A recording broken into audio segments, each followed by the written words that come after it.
Hello everyone, welcome back to anime addict. तो Jujutsu Kaisen chapter 244 आ चुका है एंड फाइनली अब हम वापस से यूजी वर्सेस सुकुना की बैटल पर आ चुके हैं। लास्ट चैप्टर में हमने देखा था कि यूटा ने केंजाकू की गर्दन काट दी थी, लेकिन मरते मरते केंजाकू ने बोला था कि मेरी विल पास ऑन होगी। तो हम सभी को जानना था कि क्या केंजाकू सच में मर गया है, और अगर हाँ तो उसकी विल किसके अंदर पास ऑन होगी। लेकिन यहाँ इस चैप्टर में गेगे ने बोला ऐसे कैसे, अभी 3-4 हफ्ते और वेट करो। जात पात में माई के दिया था गाली बात बात में।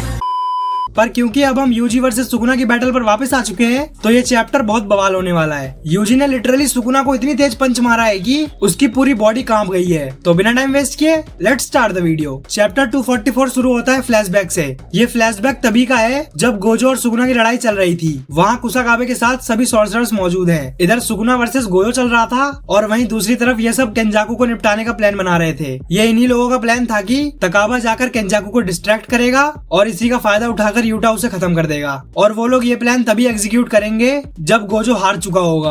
आगे का हमें पता ही है कि गोजो के हारने के बाद यूटा ने सक्सेसफुली केंजाकू को खत्म कर दिया है। और यहीं पर वो लोग सुकुना से लड़ने का भी प्लान बना रहे थे, जहाँ कुसाकाबे बोलता है कि केंजाकू को तो यूटा संभाल लेगा, पर अब हमें ये भी डिसाइड करना होगा कि गोजो के हारने के बाद सुकुना से कौन कौन लड़ेगा। जहाँ कासिमो बोलता है ये एक ऑल आउट वॉर है, तो हम सभी को इस लड़ाई में कूद जाना चाहिए। तो कुसाकाबे बोलता है मीवा लड़ नहीं सकती है, क्योंकि उसने शिबुया आर्क में केंजाकू से लड़ने के लिए एक बाइंडिंग वाव बनाया था। उसका सब कुछ एक सिंगल अटैक में आ जाए तो अब वो अपनी तलवार नहीं चला सकती है। आगे हम देखते हैं कि उस मीटिंग में कामो भी होता है। वो पहले ही बोल देता है कि क्या मैं इस मिशन से बाहर निकल सकता हूँ, क्योंकि अब मैं कोई हेल्प नहीं कर पाऊंगा और मुझे अपनी फैमिली का भी ख्याल रखना है। तो मैं अपनी फैमिली को लेकर ये कंट्री छोड़कर जा रहा हूँ। ये सारी बातें सुनकर यूजी कामो से बोलता है मैं आपसे बहुत सारी चीजें सीख सकता हूँ, तो ऐसा मत बोलो कि आप किसी काम के नहीं हो। और वैसे भी चोजो तो किसी काम का ही नहीं है, वो कुछ भी नहीं सिखा पाता है। ये सुन के चोजो यूजी की तरफ देखने लगता है। पक्का वो मन में यही बोल रहा होगा कि भाई ठीक है तू उसकी तारीफ कर,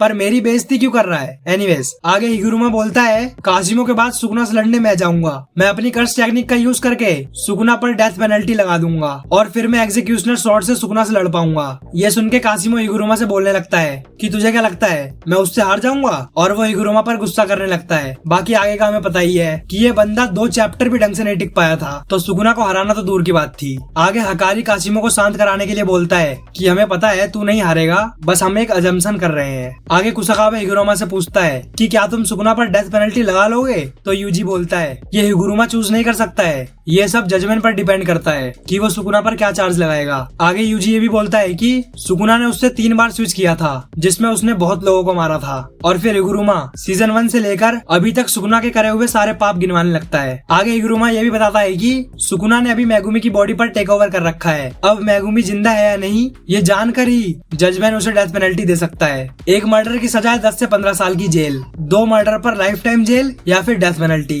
एंड 3 और उससे ज्यादा मर्डर पर कंफर्म डेथ पेनल्टी लगेगी। ये सब सुनने के बाद कुसाकाबे बोलता है अगर ये कोई नॉर्मल जजमेंट होता तो सुकुना के सभी कर्म कांडों को नजर रखते हुए उसे इजिली डेथ पेनल्टी मिल सकती थी, पर हिगुरुमा की कर्स टेक्निक अलग तरीके से काम करती है। जजमेंट एक बार में सिर्फ एक ही क्राइम पिक करता है और फिर उसके हिसाब से चार्ज लगाता है। तो अब जरूरी नहीं है कि पहली बार में ही सुकुना को डेथ पेनल्टी मिल जाए। आगे वो सब यही डिस्कस करते हैं। उसके बाद हिगुरुमा और यूजी सुकुना के 1000 साल पहले वाले सभी क्राइम पर डिस्कस करने लगते हैं कि क्या उसके 1000 साल पहले वाले क्राइम पर भी जजमेंट चार्ज करेगा या नहीं। हिगुरुमा बोलता है पता नहीं मॉडर्न लॉ सुकुना के रीइंकार्नेशन से पहले वाले क्राइम पर काम करेंगे या नहीं। आगे हमें ये भी पता लगता है कि जजमेंट एक शिकिगामी है जो हिगुरुमा की कर्स टेक्निक पर काम करता है। तो अगर कोई क्राइम हिगुरुमा को इम्पॉसिबल लगेगा तो वो क्राइम जजमेंट को भी सेम ही लगेगा। आगे हिगुरुमा ये भी बताता है कि उसे पता नहीं है कि सुकुना की कौन सी टेक्निक कॉन्फिस्केट होगी, मेगुमी वाली 10 शैडोज या फिर उसका मेलेवोलेंट श्राइन। ये सुनकर यूजी सडनली बोलता है एक तरीका है जिससे सुकुना को गारंटीड डेथ पेनल्टी मिल सकती है। और उसके इतना बोलते ही वहाँ से सीन चेंज हो जाता है, जहाँ मेमे अपने क्रॉस को सुकुना की तरफ भेज देती है, पर सुकुना के सामने ये कौवे क्या चीज थे, वो तुरंत उन्हें खत्म कर देता है। मेमे ये सब दूर से ही देख रही होती है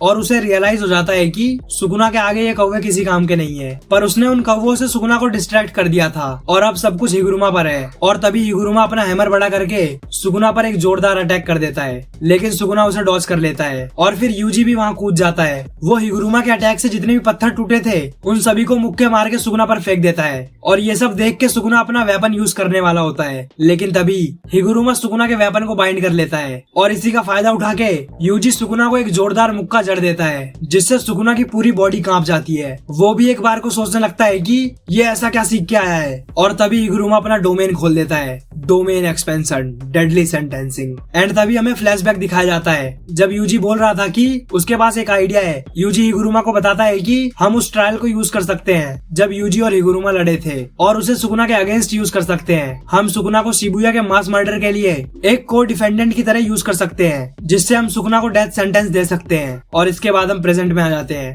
जहाँ अब हिगुरुमा उसी ट्रायल का यूज करके सुकुना और यूजी का ट्रायल शुरू कर देता है। जजमेंट बोलता है यूजी शिबुया के मास मर्डर का सस्पेक्ट है, पर हिगुरुमा यूजी को डिफेंड करता है। वो बोलता है नहीं, वो मर्डर्स यूजी ने नहीं किए थे, उस मास मर्डर का असली क्रिमिनल है डैश। और यही हो जाता है चैप्टर खत्म।